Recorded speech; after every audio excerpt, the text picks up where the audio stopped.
Family didn't invite me to Christmas because it's no place for losers, my brother said. I calmly agreed and stopped funding his children and wife. Now he's going crazy.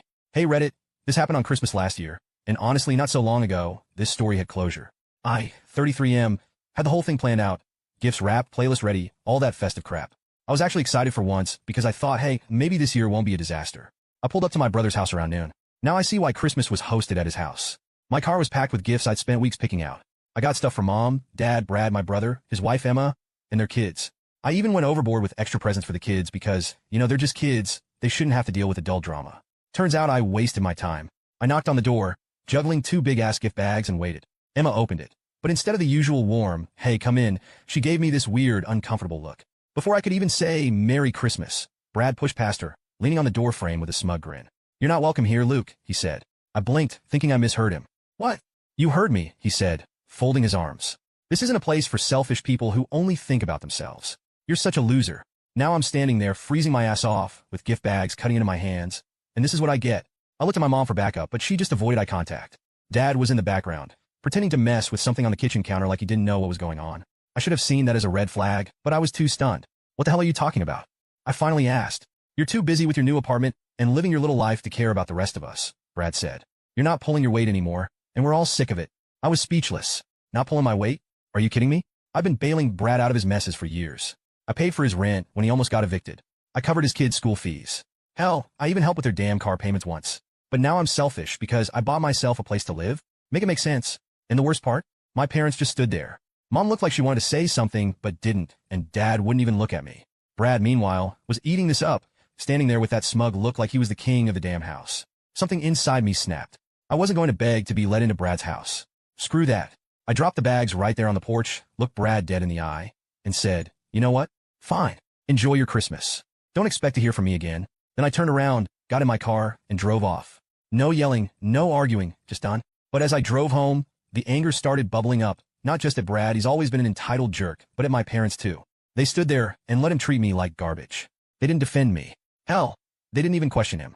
It was like they'd already decided I was the bad guy. When I got home, I sat in the car for a while just staring at the dashboard.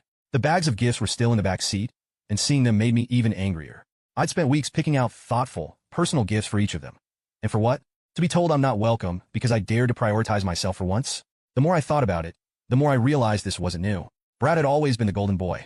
He could screw up, fail, or flat out mooch, and my parents would bend over backward to excuse him. Meanwhile, I was expected to be the responsible one, the successful one, and I didn't mind helping at first. I loved my nieces and nephews and wanted to make sure they had what they needed. But somewhere along the way, it stopped being about helping and started being about expectations. Like because I helped once, I was now obligated to do it forever. And buying an apartment? Apparently, that was my crime. Never mind that I worked my ass off to save up for it while still supporting Brad's family. Never mind that it's a one-bedroom in a not great part of town because it's all I could afford. To them, it's proof that I'm selfish. By the time I got inside, I was seething. I grabbed a drink, sat on the couch, and thought about how to handle this. A part of me wanted to text my mom and demand an explanation. Another part wanted to drive back and shove the gifts down Brad's throat. But mostly, I just felt done like I'd reached my limit with all of them. I spent Christmas alone that year, and yeah, it sucked at first. I tried to distract myself with movies and takeout, but it wasn't the same. Still, by the end of the night, I felt okay, better even. For the first time in years, I wasn't stressing about Brad's bills or trying to keep my parents happy. I was just me. And you know what? That felt like a gift in itself. 2 days after Christmas, I was just starting to enjoy the peace and quiet. No text from Brad, no guilt-tripping calls from Mom, no weird passive-aggressive messages from Emma. It was like I'd been given a break from a toxic job I didn't even know I'd signed up for. Then my phone buzzed with a message from Mom. We need to talk. Please meet us. I stared at it for a while. A part of me wanted to delete it and keep going with my new stress-free life. But another part, maybe the part that still wanted answers, decided to see what they had to say. So, I agreed to meet them at a local diner. I showed up late on purpose. If they wanted to talk to me so badly, they could wait a little. When I got there, Mom was already sitting in a booth with Dad, both of them looking tense. The second I slid into the seat across from them, Mom started. We didn't mean for things to get so out of hand, she said, her voice soft like that would magically make everything better. Brad was just emotional. I raised an eyebrow. Emotional? Is that what you call kicking me out of Christmas? Dad sighed. Rubbing his temple like this was exhausting for him. Look, Luke, we didn't agree with everything Brad said, but you let him say it. I cut in. You didn't stop him. You didn't defend me. You just stood there. That shut them up for a second. Mom fiddled with her coffee mug while Dad looked out the window like he was hoping a tornado would sweep him away. Finally, Mom said, it's not that simple. Really? I leaned back, crossing my arms. Explain it to me then. Make it simple. Mom took a deep breath, like she was trying to gear up for a tough conversation. It's just, you've changed, Luke. You bought that apartment, and it's like your priorities shifted. You used to be so supportive of the family, always helping out when Brad needed it. But now, she trailed off, not finishing the sentence, but I got the point. But now what? I pressed. I'm selfish because I finally did something for myself?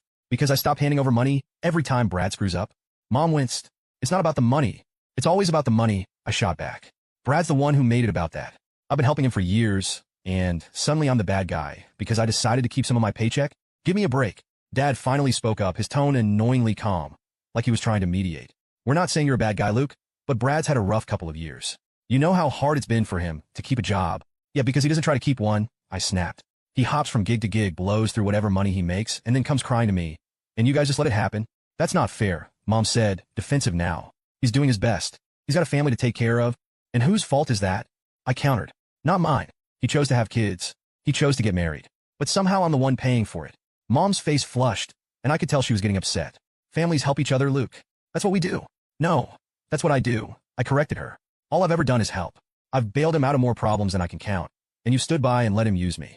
Now you're mad because I finally said no. We're not mad, Dad said, but I could hear the edge in his voice. We're disappointed. You've always been the responsible one, Luke. We thought you'd understand that Brad needs support right now. I couldn't believe what I was hearing. Support? He needs a reality check. You think I don't notice how you guys treat him like he's a saint while I'm just the wallet? You didn't even question him when he kicked me out of Christmas. You just went along with it.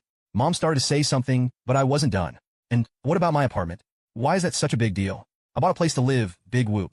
It's not like I bought a mansion or something. But suddenly I'm selfish because I spent my money on myself. Mom sighed heavily, looking more annoyed than apologetic. It's not about the apartment itself. It's about what it represents. You've always been there for us, for Brad, but now it feels like you're pulling away. I shook my head, laughing bitterly. You know what? Maybe I'm pulling away. Maybe I'm sick of being treated like I owe everyone something. I worked hard for that apartment. I earned it. And I'm not going to apologize for wanting something for myself. Dad tried to play peacemaker again. We're not asking you to apologize, Luke. We just want you to understand that Brad's family is struggling, and they need your help. No, they need your help, I shot back. I've done more than enough for them. If you're so worried about Brad, you help him. I'm out. Mom's expression hardened, like she was finally tired of arguing. Fine, she said quietly. If that's how you feel, it is, I said, standing up, and I'm done feeling guilty about it. Enjoy your golden child. I tossed a few bucks on the table to cover my coffee and walked out without looking back. I didn't care if they called after me. I didn't care if they sat there stewing. I was done after that talk with my parents. I was completely done, like there wasn't even a shred of doubt left. It's one thing to feel unappreciated. It's another to have your entire family gaslight you into thinking you're the problem. The way they kept twisting everything to make Brad look like the victim, it was maddening. I didn't even need to think about it anymore. I decided then and there that I wasn't just stepping back. I was cutting ties completely. That night, I sat down with my phone and wrote out a text. It wasn't long or emotional, just straight to the point. I'm done. Don't ask me for anything ever again. Then I hit send to the group chat with my parents, Brad, and Emma, and immediately blocked all of them. I won't lie, it felt weird at first. Cutting off your family isn't exactly something you prepare for. There's this lingering voice in the back of your head that keeps asking, am I overreacting? Should I try harder to fix things? But every time I started second-guessing myself, I'd remember Christmas. I'd think about Brad standing there with that smug look, my parents just silently agreeing with him, and all the crap they said during that diner talk. That shut the doubts up real quick. The first couple of days were quiet, which I was grateful for. No calls, no texts, no drama. For the first time in forever, I didn't have to worry about anyone dumping their problems on me. It was like I was finally getting my own life back. But of course it didn't last. About a week later, I started hearing from mutual friends. Apparently, my parents were telling people I'd abandoned the family. They made it sound like I'd turned my back on them for no reason, like I was some heartless jerk who decided I was too good for them. Brad, of course, was leading the charge, playing the victim like he was auditioning for an Oscar. Can you believe Luke just walked away from his family, they'd say. After everything we've been through together, it's like he doesn't even care about us. Hearing that pissed me off, but it didn't surprise me. Brad's always been great at spinning stories to make himself look like the hero. Or, in this case, the poor, misunderstood brother. What did surprise me was how quickly some people bought into it. A couple of friends reached out, basically asking what the hell was going on. Hey man, one of them, Jared, texted me. Your parents said you're not talking to them anymore. Something about you being upset over Christmas? What's up with that? I thought about ignoring it, but I figured I might as well set the record straight for the people who actually cared enough to ask. I called Jared back and explained the whole thing.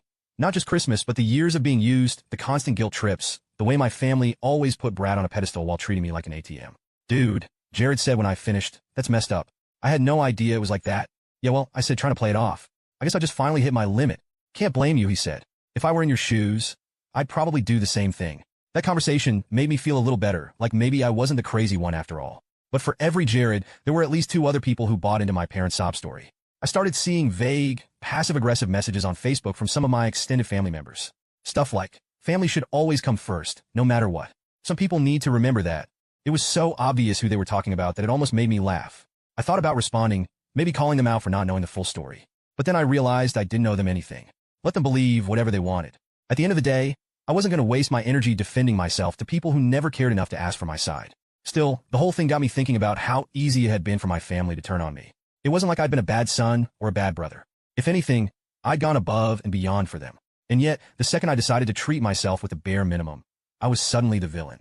It's crazy how quickly people show their true colors when you stop giving them what they want. I'd be lying if I said I didn't miss the idea of family. There were moments when I'd see something funny or hear some news and instinctively think, oh, I should tell mom about this, only to remember that I wasn't talking to her anymore. It's not like I was some cold-hearted robot who didn't care. But I knew going back would just drag me into the same old cycle, and I wasn't willing to do that. What made it even harder was that I genuinely liked Emma and the kids. Emma had always been nice to me, and the kids were innocent in all of this. But at the same time, I couldn't keep pretending everything was fine just because of them. If Brad and my parents weren't willing to treat me with basic respect, there wasn't much point in sticking around. After a while, the noise started dying down. The Facebook messages stopped, the mutual friends stopped bringing it up, and I stopped hearing about what my family was saying behind my back. It was like they'd finally accepted that I wasn't coming back, which was a relief. A couple of weeks went by, and honestly, I thought I'd heard the last of my family drama. Cutting ties with them brought me the peace I desperately needed. I wasn't waking up to guilt-tripping texts from mom, I wasn't dealing with Brad's endless demands, and I wasn't carrying the weight of everyone else's problems. For the first time in forever, I felt free. Then, one random Tuesday afternoon, I got a call from a number I didn't recognize. Normally, I just let it go to voicemail, but something told me to pick up. Hello, I said. Is this Luke? A serious voice on the other end asked. Yeah, who's this? This is Brian, he said. I'm a lawyer representing Emma. Do you have a moment to discuss some legal matters involving your family? At first, I thought it was some kind of scam. Why would Emma need a lawyer? And what the hell did it have to do with me? Yeah, sure, I said cautiously. What's going on? There was a brief pause before he dropped it. Emma has reason to believe that Brad has been engaging in illegal activities, and your financial transactions with him might be relevant to an ongoing investigation. I froze. Wait, what? What investigation? I haven't talked to Brad in weeks. I understand, Brian said, his tone calm and professional. But Emma recently discovered some alarming information. It appears that Brad has been using money from family members, including you, to fund illegal purchases and activities. We're still piecing everything together, but I thought you should know. My stomach dropped. Illegal activities? Like what? Brian hesitated for a moment before answering. We believe Brad has been purchasing stolen goods and reselling them, electronics, car parts, that sort of thing. There's also evidence that he may have used the funds for some questionable online transactions. I couldn't believe what I was hearing. I mean, Brad was always a mess financially, but this was a whole new level. Are you telling me I'm connected to this? I asked, feeling my chest tighten. Well, we found records of several large transfers from your account to Brad's over the years, Brian explained.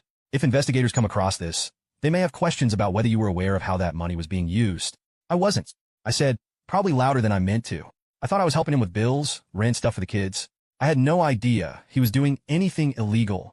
Brian seemed unfazed by my outburst. That's why I'm reaching out. Emma wanted to make sure you were informed in case this becomes a larger legal issue. She's already provided us with evidence, including Brad's financial records, text messages, and some receipts. It's clear she had no knowledge of this either. Does she think I'm involved? I asked, my voice tight. No, Brian said quickly. Emma doesn't believe you had anything to do with this. She knows you were trying to help, but she thought you deserved to know what's going on, especially since your name might come up during the investigation. For a moment, I couldn't even process it. I just sat there, staring at my computer screen while my mind raced. Stolen goods? Online scams? Brad had been using my money to fund it? I finally managed to ask, what happens now? Am I in trouble? Brian's tone was reassuring. At this point, you're not under investigation.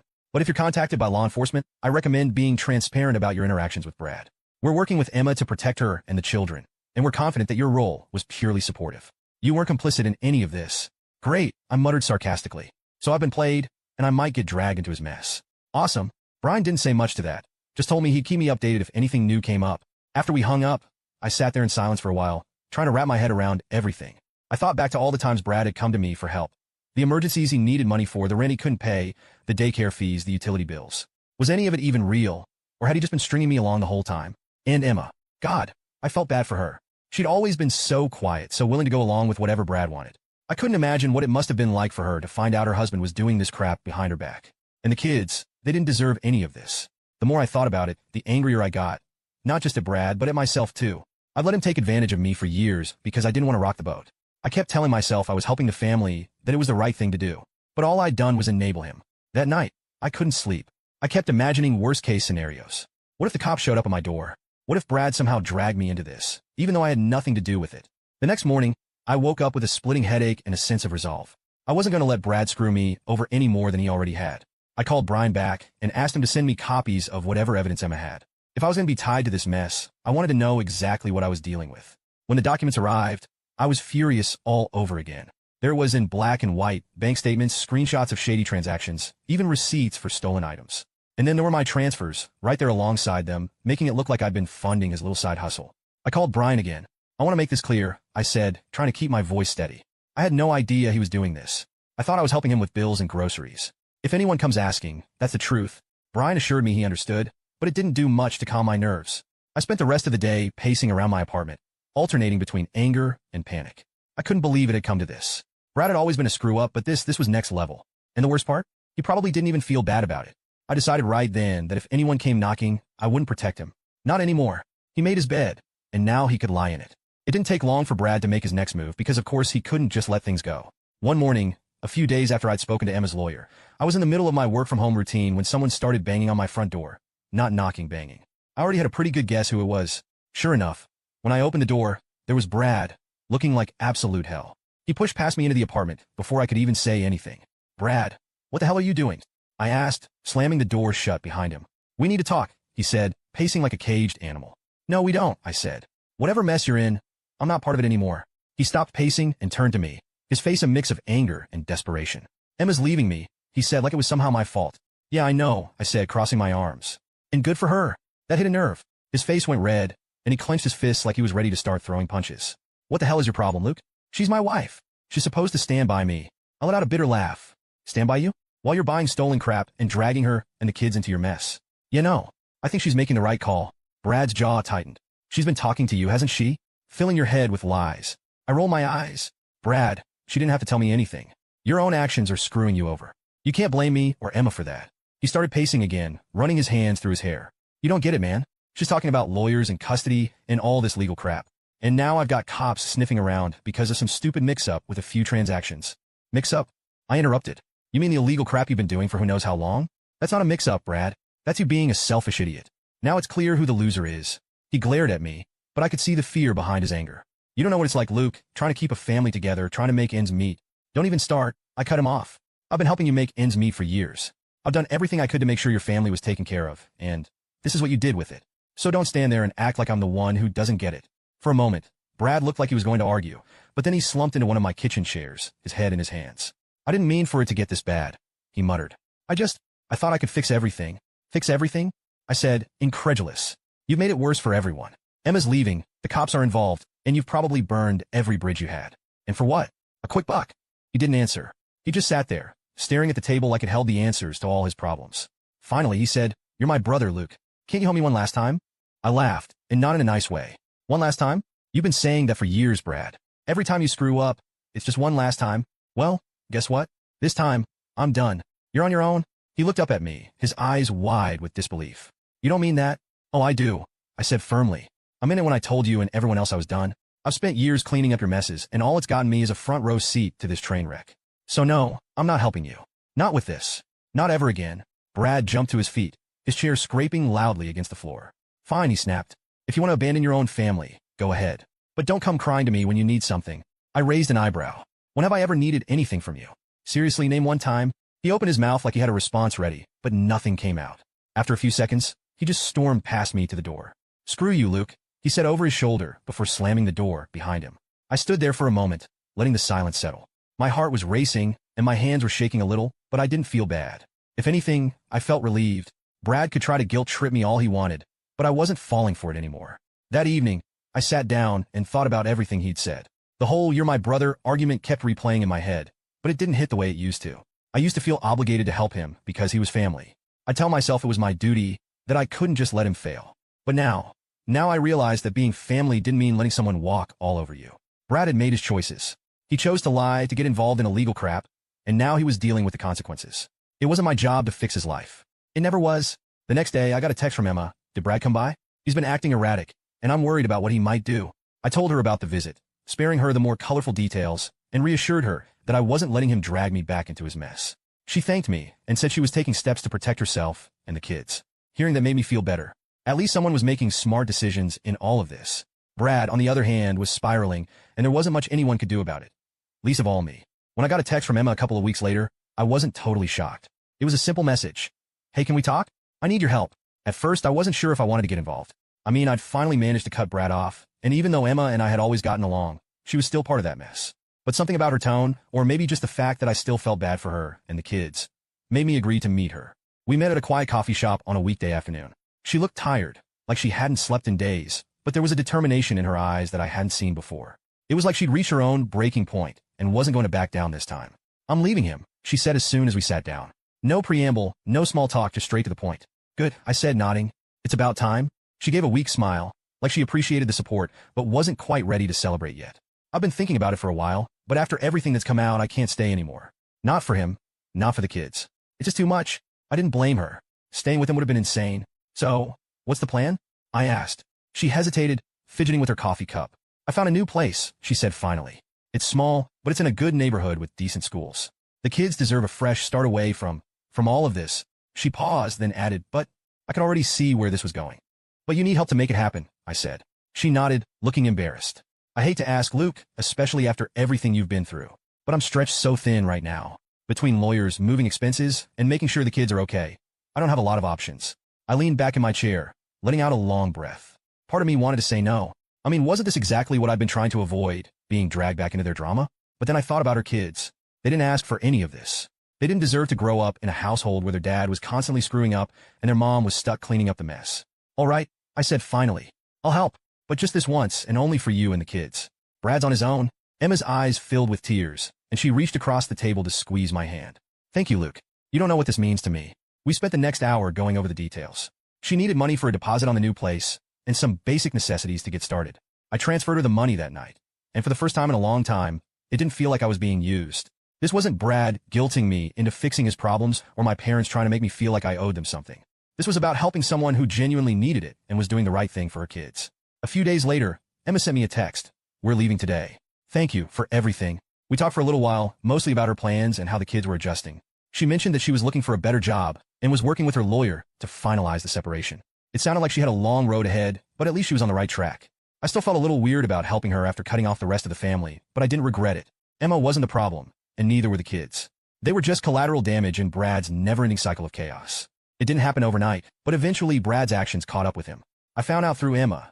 She'd been keeping me updated here and there mostly because of the kids. Apparently, the investigation into Brad's stolen goods operation had gained serious traction. By the time the police had everything pieced together, they were charging him with multiple counts of possession and distribution of stolen property. Honestly, I wasn't surprised. Brad had been pushing his luck for years, and it was only a matter of time before the house of cards came tumbling down. What did surprise me, though, was the fact that my name came up during the investigation. Not because I was involved, but because of all the money I'd given him over the years. I got a call from a detective one afternoon asking if I'd be willing to come down to the station for a statement. Even though I knew I'd done nothing wrong, my stomach was in knots. I couldn't shake the fear that somehow Brad's mess would drag me down with him. When I got to the station, I sat across from the detective in a tiny bare office. He asked me about the money I'd sent Brad, why I'd sent it, what it was for, if I'd known anything about what he was doing. I laid it all out for him. I thought I was helping him pay bills, take care of his kids, keep his family afloat. I had no idea he was using that money for illegal crap. If I'd known, I would have cut him off years ago. The detective nodded, taking notes. He didn't seem skeptical, which was a relief. Then he slid a stack of papers across the table, bank statements, transfers, receipts, all the evidence they gathered. From what we can see, your story checks out, he said.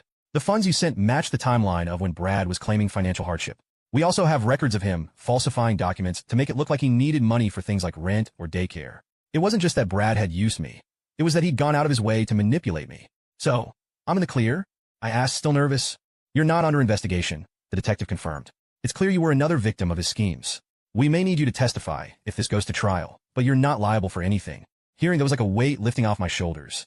I wasn't going to be dragged down by Brad's mess after all. A couple of weeks later, the news broke that Brad had been arrested. Emma texted me when it happened. They finally got him. He's being held without bail. It was almost surreal. For years, Brad had been skating by, avoiding consequences, using everyone around him to clean up his messes. But now he was sitting in a jail cell, and there was no one left to bail him out. Well, almost no one. About a week after Brad's arrest, I got a call from an unfamiliar number. I didn't answer, but they left a voicemail. It was my mom. Luke, she said, her voice shaky. Please call us back. It's about Brad. He's in serious trouble, and we need your help. I rolled my eyes and deleted the voicemail. I should have known they'd come crawling back the moment things got tough. The next day, there was another voicemail, this time from my dad. Son, I know you're upset with us, but Brad is still your brother. He made mistakes, sure, but he needs us now more than ever. Please call us back. I ignored that one too. Then came the texts. Mom was practically begging me to step in, saying things like, you know Brad's not a bad person at heart. He just got mixed up with the wrong people. We can fix this if we work together. Dad's messages were more guilt-trippy. Do you really want your brother to rot in jail? Family doesn't turn their back on each other. At first, I was furious. How could they still defend him after everything he'd done? After he'd lied, stolen, and dragged my name through the mud? But the more I thought about it, the more I realized it was just who they were. They'd always coddled Brad, always made excuses for him, always put his needs above everyone else's. This was just another chapter in the same sad story. So, I sent one final text to the group chat they'd started bombarding me with. I'm not helping Brad. He made his choices, and now he's facing the consequences. Don't contact me about this again. I didn't get a response. A few months later, Brad's case went to trial. I didn't follow it too closely, but Emma kept me updated. Apparently, he tried to plead ignorance, claiming he didn't know the goods were stolen. But the prosecution had mountains of evidence against him. Bank records, text messages, even a couple of recorded phone calls. He didn't stand a chance. He was sentenced to several years in prison, with no possibility of parole for at least half that time. Emma told me he cried in court when the verdict was read, but I didn't feel sorry for him. He'd had every opportunity to turn his life around, and he'd wasted all of them. As for me, life moved on. Emma and the kids were doing well in their new house. She found a steady job and was finally starting to feel secure again. Every now and then, she'd send me a text or a picture of the kids, just to let me know they were okay. My parents tried reaching out a few more times, but I ignored them. I'd made my decision, and I wasn't going to let them guilt me into reopening that door. They'd chosen their favorite, and now they were stuck with him. It's been over a year now since I last spoke to any of them, and honestly, I don't miss it. My life is quieter, calmer, and so much better without the constant drama. Cutting them off was the hardest thing I've ever done, but it was also the best decision I ever made. Brad's still in prison. My parents are probably still stewing about how ungrateful I am, and I'm over here living my life. And you know what? I'm perfectly fine with that.